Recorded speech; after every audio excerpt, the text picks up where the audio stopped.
सचोली लाल अबीर गाल में रंगबो पियर रंग सचोली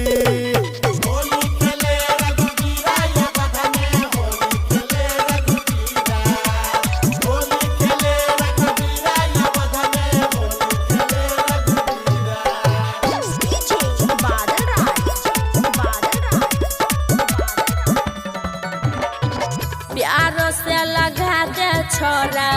प्यार के अबीर रे तोर नाम से लिखल रहत हमारो तो कदीर रे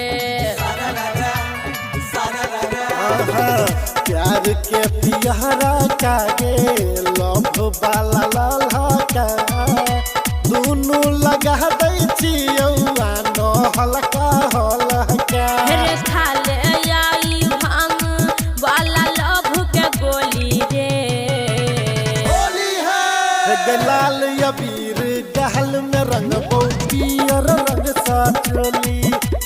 लाल अबीर गाल में रंगबो पियर रंग सचोली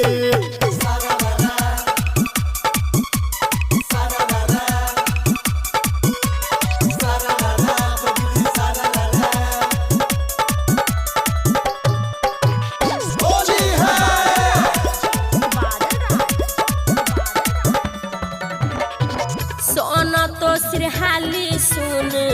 कृष्णा जितेंदर कभर के डाल ले रंग झोली के अंदर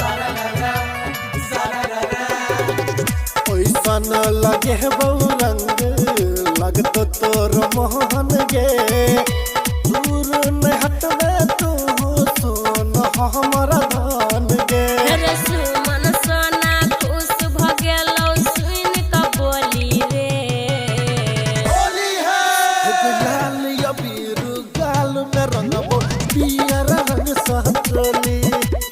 लाल अबीर गाल में रंगबो पियर